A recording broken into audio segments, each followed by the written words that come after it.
with the judgment you make, you will be judged, and the measure you give will be the measure you get. Why do you see the speck in your neighbor's eye, but do not notice the log in your own eye? Today's gospel lesson, Jesus is talking to the people, but specifically to the scribes and Pharisees, where he's calling them out for their hypocrisy. Jesus speaks on a number of sins throughout his life through the Gospels, but this is almost an entire chapter devoted to one subject, the subject of hypocrisy. There have been periods in our American past, and we're again in one now, where people are openly attempting to pass laws that would require all Americans, to live as the majority believes that they should live, limiting the rights of people with different beliefs and lifestyles than the majority accepts as normal. In the past, these minorities included women, natives, people of different races and religious beliefs. Today, the emphasis is on the LGBTQ community and immigrants, with a scattering of laws being rescinded that were designed to protect women and people of color. On the surface, these people argue, why not pass laws that reflect what we believe? Isn't that how the system works? Today, as we celebrate the founding of this country and its freedoms, its liberties, and its rights, I'm going to remind you how that mindset is not only un-American, it's un-Christian. I'm going to lay out how this way of thinking not only rejects freedom, a great gift of God, but it ignores justice from both the American and the Christian perspective. In 1905, George Santayana noted, "Those who cannot remember the past are condemned to repeat it." I've shared many times from this pulpit that Jesus said little, or in some cases nothing, about many of the great arguments of our time, but he spoke at length about hypocrisy. And today I'm going to dive into one of the greatest hypocrisies of our age. One that not just ignores Christian values, but even fundamental American values. And the perpetrators of this great hypocrisy are, like the scribes and Pharisees of Jesus' time, many of the most vocal, self-proclaimed, supposed defenders of God and righteous values.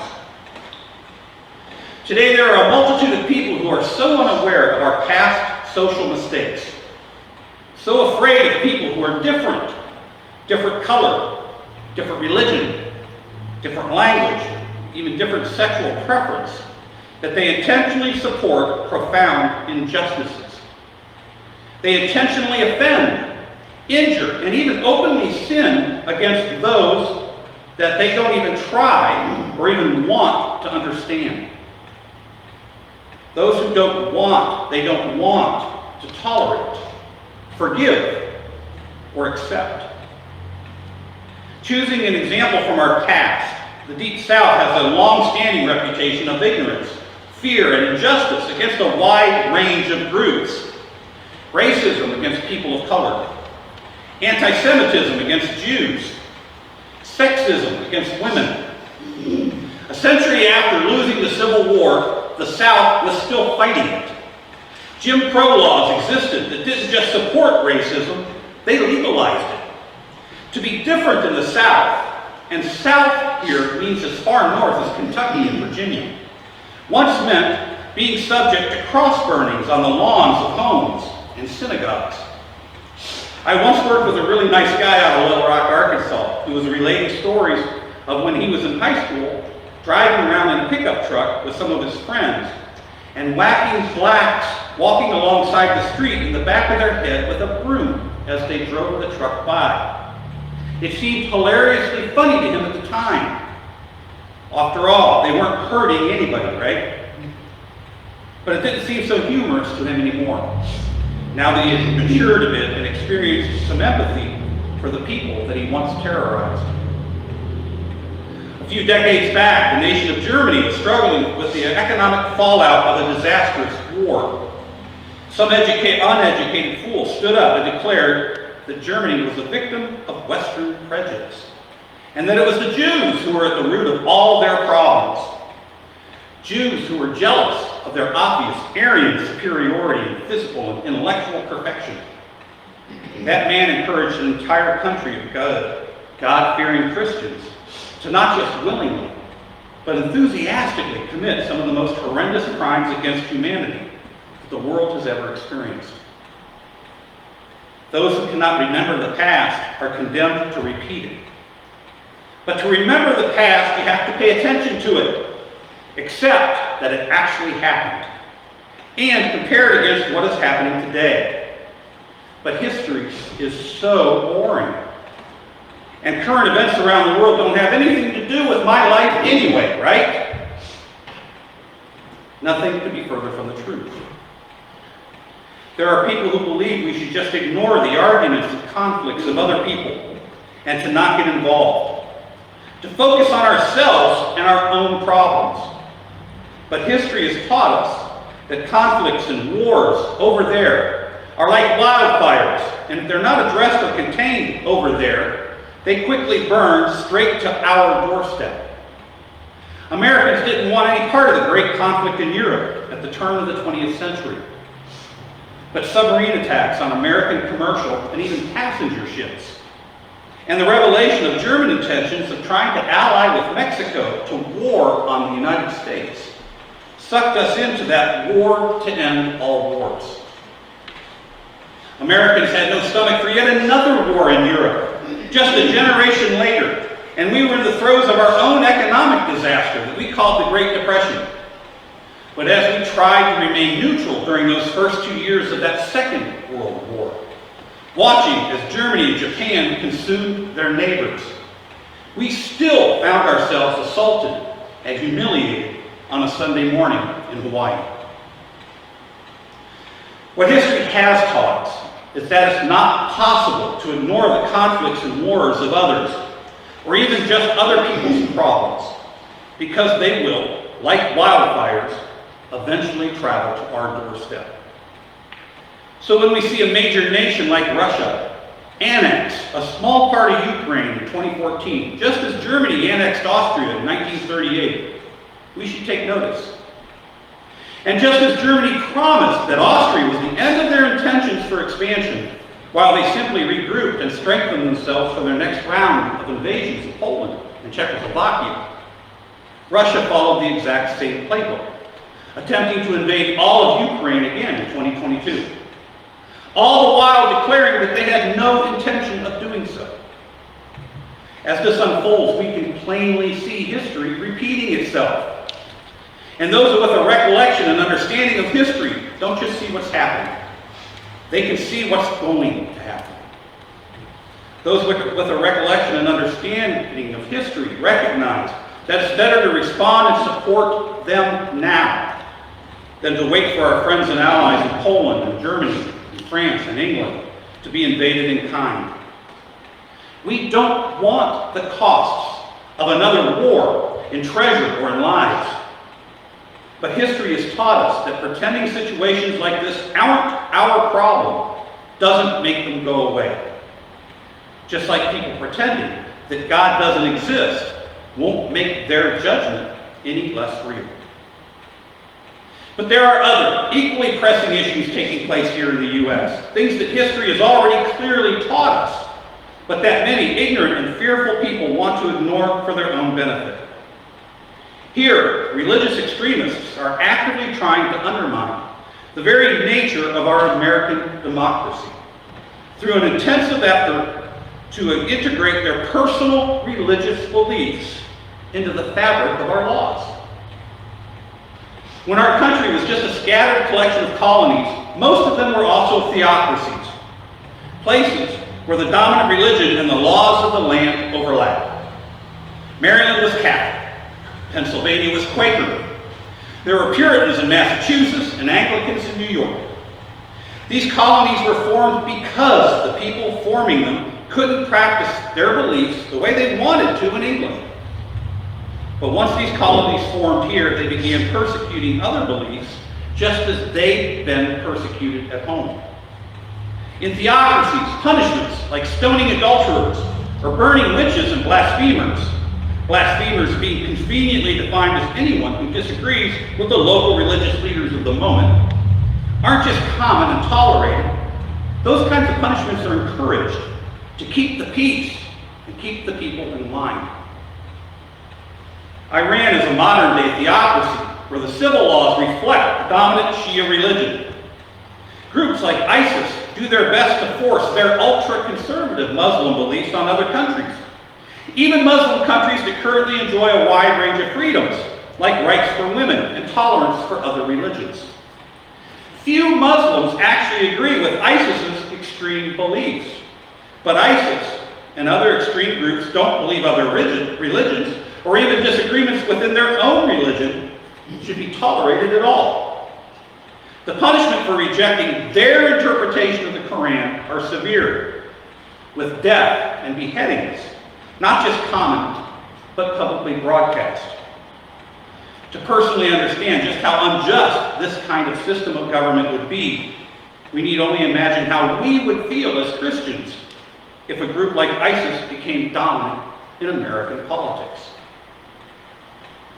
Jesus taught us exactly how to deal with these situations, which means that when we ignore Jesus, we are, by definition, ignoring genuine Christian values. Love your neighbor as yourself. Love God with all your heart, soul, strength, and spirit, and love your neighbor as yourself. On this hang all the law and the prophets. Matthew 22. The golden rule. Do unto others as you would want them to do to you. It's so simple, but it's so hard to do when you're angry or afraid. Our forefathers who created this great country from a scattered collection of different colonies and religions intentionally removed the religious aspects of those theocracies from our new laws and our new language of rights and justice so that we could coexist as a common society in the real world. Only by separating different religious priorities, what different people personally chose to believe about God's expectations, could our nation effectively lead and protect all of its people. Witches being burned alive and unbelievers being banished or put to death is a part of our history that we've abolished and declared unjust, as is the legacy of slavery and our treatment of women and Native Americans. We've put a lot of time and effort as a country into eradicating other forms of injustice too. Racism, sexism, anti-Semitism, to name only a few. But while we can finally say we don't have to be worried about being burned alive as a witch, even if we publicly identify as one, can we honestly argue that all those other injustices in our past are now extinct? And if they're not extinct, they can and do sometimes reappear from time to time. There's a quote I came across a few months ago that resonates well with today's lesson. When fascism comes to America, it will be wrapped in the flag and carrying the cross. There are extremists who call themselves protectors of Christian and American values who are actively trying to undermine what men like Jefferson and Franklin and Madison worked so hard to define and create.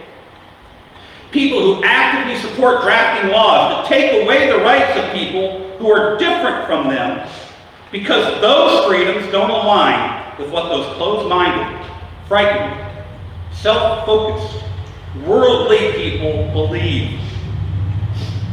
Some people in the South believed blacks and Jews and foreigners didn't deserve the same rights and privileges under the law that the white, Protestant, God-fearing Americans deserved.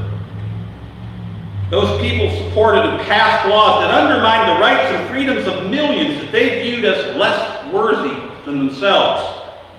They passed laws that prevented people of color from being out after dark, from sitting in the same part of the bus or restaurant as whites, from using the same restroom or drinking from the same water fountain.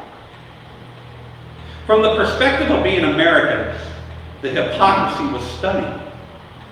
From the perspective of calling themselves Christians, the hypocrisy is profound.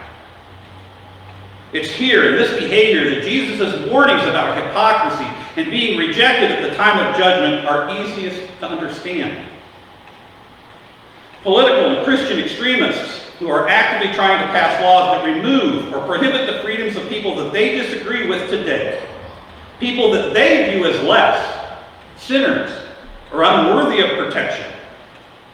Just like the South did only a few years ago, where the founders of this nation did their best to establish a political system that protected everybody, regardless of their popularity or their majority, so long as they weren't usurping the rights or injuring anybody else. There are people today who are actively trying to undermine those same original protections because the people being protected simply offend the extremists.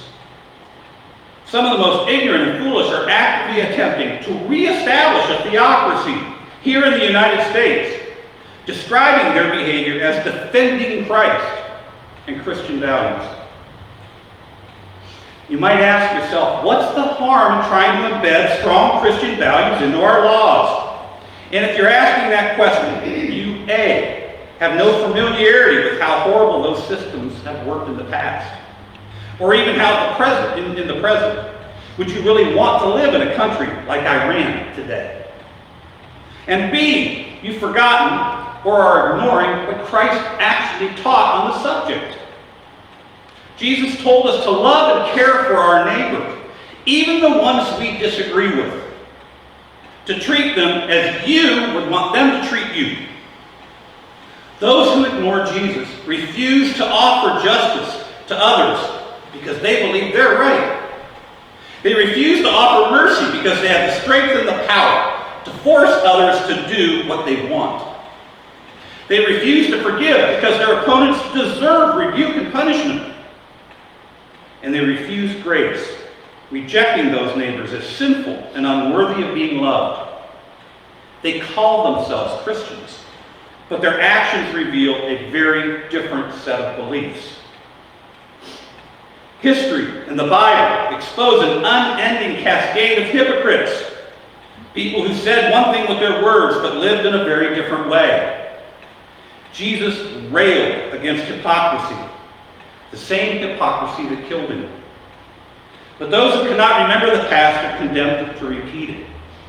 We can see this hypocrisy being repeated right now, today, here in the United States, among people who call themselves patriots, but who are actively trying to limit or even eliminate rights and freedoms that our country has proclaimed since its origin.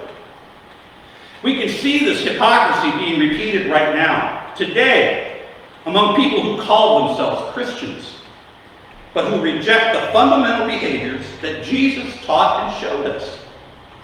Hypocrites who demand justice and freedom for themselves, but who actively try to deny justice and freedom for anybody who disagrees with them. As I've shared a few times through the years, I'm going to combine a few separate verses through the scriptures for effect and clarity here. Not everyone who says to me, Lord, Lord, will enter into the kingdom, but only the one who does the will of my Father. When the Son of Man comes in his glory and all the angels with him, then he will sit down on the throne of his glory, and he will repay everyone for what he has done. All the nations will be gathered before him, and he will separate people one from another as a shepherd separates sheep from the goats.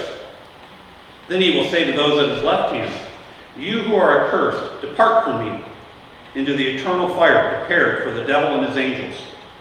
For I was hungry, and you gave me no food. I was thirsty, and you gave me nothing to drink. I was a stranger, and you did not welcome me. Naked, and you did not give me clothing. Sick and in prison, and you did not visit me.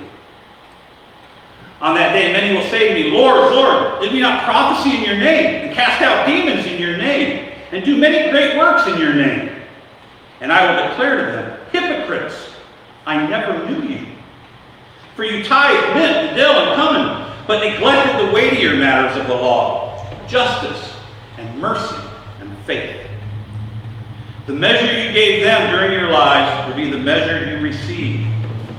Depart from me, you who practice lawlessness. The tests are relatively easy, simple to gauge our American and Christian response to these kinds of conflicts and questions.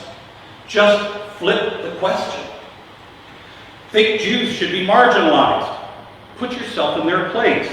What if the majority was Jewish and they wanted to pass a law criminalizing Christianity? They would be, after all, the majority. Think homosexuality should be a crime? Put yourself in their place. What if the majority was homosexual and wanted to pass a law denying or criminalizing heterosexual marriage? They would, after all, be the majority, right? Jesus taught us that by putting ourselves into the shoes of our opponent, loving them as fully as we love ourselves, can give us a crystal clear understanding of whether our behavior is righteous or sinful. Which means this isn't just an American response. It's a Christian one.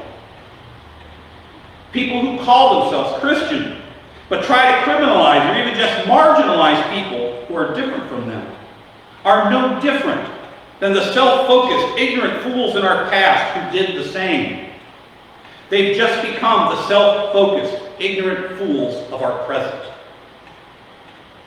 The path of the world is fear, anger, violence, and compulsion when you're right and other people are wrong. The path of the Christian, the disciple of Jesus, is love, patience, and justice when you're right and others are wrong. The path of the world and exclusion leads to an increasing spiral of control, anger, and violence. The path of Christ leads to liberty and happiness, freedom and joy, and ultimately life.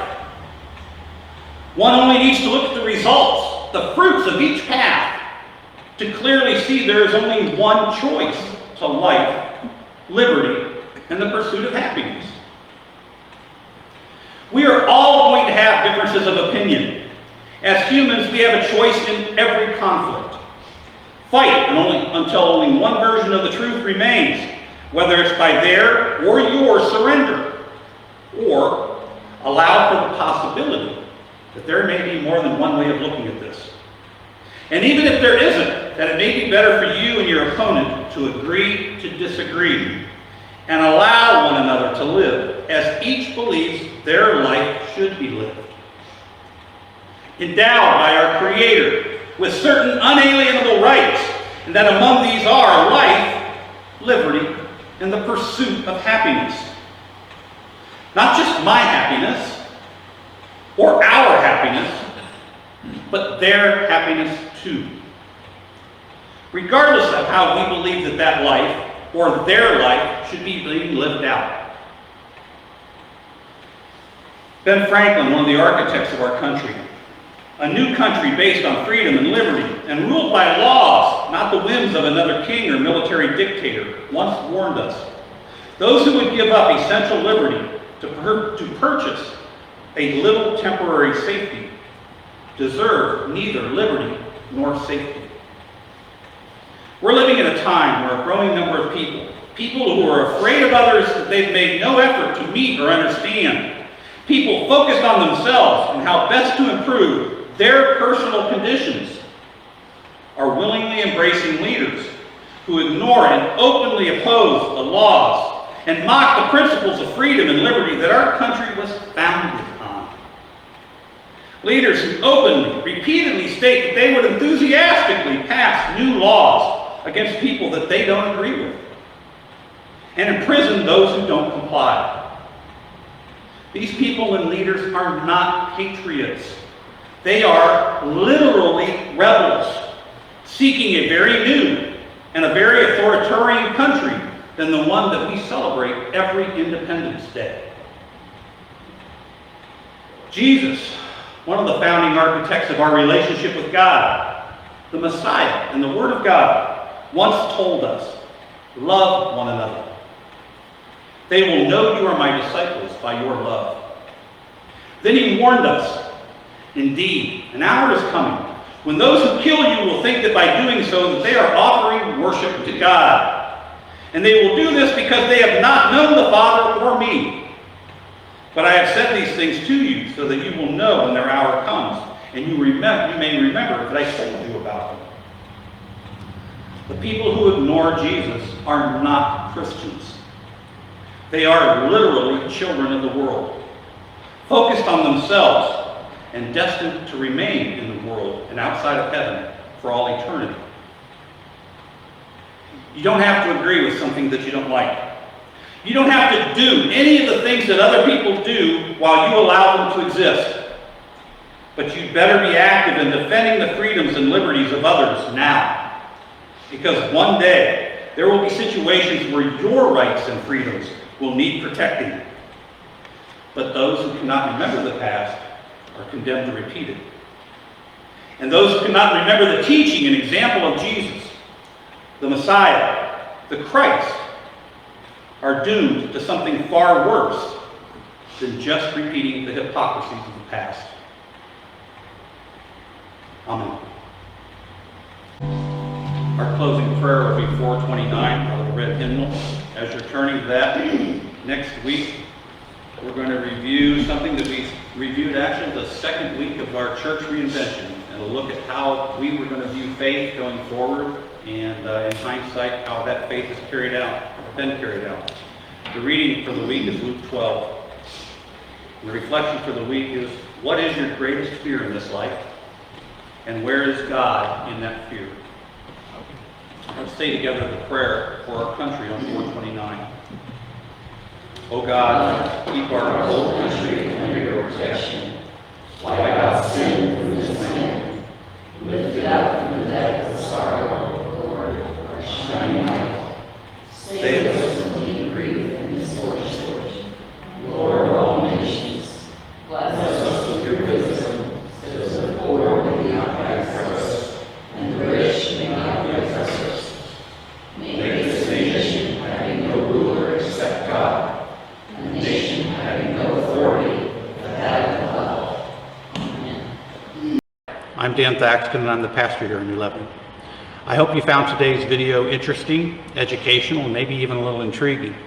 And if you did, I'd like you to consider please pressing the like button on your screen, as that will help other people who are looking for similar and related quality content to find information like this as you have. Also, if you're willing, our church is completely voluntary. I have no salary and we pay no payroll. So if you would be willing to offer or make an offering, it would be very much appreciated. And that offering will go primarily to either mission and outreach activities or towards daily operating expenses like internet and electricity. With that, thank you for watching. I hope that we will see you in a future video, and I wish you all a blessed good day.